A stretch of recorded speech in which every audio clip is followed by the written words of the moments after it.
Assalamualaikum my YouTube family. I hope you will be all fine.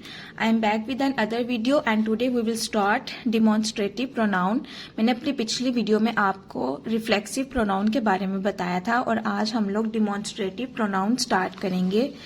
Demonstrative, डिमॉन्स mean to describe, किसी चीज के बारे में बयान करना या किसी चीज के बारे में बताना. तो it tells us whether it is replacing something singular or plural and whether that thing is close by or farther away.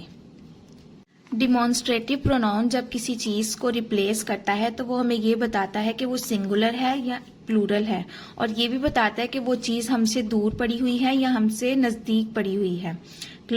Close by नजदीक है या फार्दर अवे या दूर है.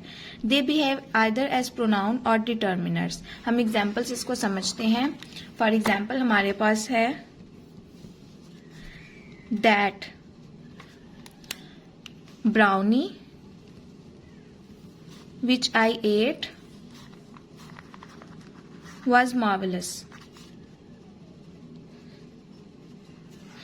यहां पर जो दैट है वो हमें डिमॉन्स्ट्रेटिव प्रोनाउन है और वो हमें ये बता रहा है कि जो ब्राउनी मैंने खाई थी, जो पीछे या जो यहाँ पे एट यूज हुआ है तो इट्स मीन ये पास की बात है, यानी पीछे उसने कल या परसों या अभी थोड़ी देर पहले जब भी उसने जो वो ब्राउनी खाई थी, दैट ब्राउनी, वो उस ब्राउनी को पॉइंट आउट कर रहा है और यहाँ पे हमने दैट का यूज किया है. दैट यहाँ पे डिमॉन्स्ट्रेटिव प्रोनाउन है और वो हमें ये बता रहा है कि जो मैंने ब्राउनी खाई थी वो बहुत मार्वेलस थी, बहुत अच्छी थी.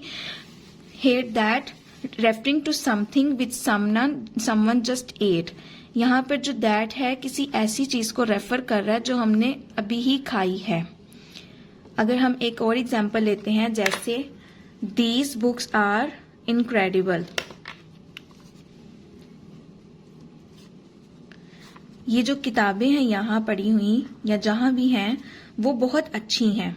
यानी दैट ब्राउनी, ये चीज फार अवे थी, ये अभी प्रेजेंट में मौजूद नहीं है, तो ये हमें फार अवे दूर की चीज के बारे में बता रही है. और ये जो दीज है ये यहाँ पे अभी प्रेजेंट में कोई चीज मौजूद है और वो यहीं पड़ी हुई है, हमारे सामने है, ये उसको बता रहा है. ये जो किताबें थी, ये किताबें, दीज बुक्स, ये किताबें जो हैं ये बहुत ज्यादा अच्छी हैं. और दैट ब्राउनी, जो वो ब्राउनी थी जो अभी प्रेजेंट में मौजूद नहीं है. तो जो डिमॉन्स्ट्रेटिव प्रोनाउन होता है वो बेसिकली हमें क्या बताता है कि जो हमने प्रोनाउन यूज किया है वो फार अवे है या क्लोज्ड बाय है, और वो हमें ये भी बताता है कि वो सिंगुलर है या प्लूरल है. जो दैट था वो सिंगुलर था क्योंकि एक ब्राउनी की बात हो रही थी, और जो दीज बुक्स है, दीज मीन्स प्लूरल, यहाँ पे प्लूरल की बात हो रही है, ज्यादा किताबों की बात हो रही है, तो हम यहाँ पे दीज यूज करेंगे. तो ये जो दीज है ये डिटर्मिनर्स है और ये जो दैट है ये प्रोनाउन है. ये प्रोनाउन और डिटर्मिनर के तौर पे बिहेव करते हैं. तो ये दैट और दीज क्या है, यहाँ पर डिमॉन्स्ट्रेटिव प्रोनाउन है, प्रोनाउन और डिटर्मिनर के तौर पे बिहेव कर रहे हैं. उर्दू में बोलना बहुत मुश्किल है, पता नहीं आपको समझ भी आ रही है या नहीं. इंग्लिश थोड़ी आसान होती है. आई डोंट नो इंग्लिश को उर्दू में कैसे एक्सप्लेन करते हैं, क्योंकि मैंने तो अपनी यूनिवर्सिटी लाइफ में इंग्लिश को इंग्लिश में ही पढ़ा है, because most of our teachers use to speak English. They forced us, they tend us to speak in English. And here's the short video of the demonstrative pronoun. I hope you understand this and see you in the next video. And Allah Hafiz. और मेरे channel को subscribe भी कर दें, like भी कर दें और शेयर भी करें.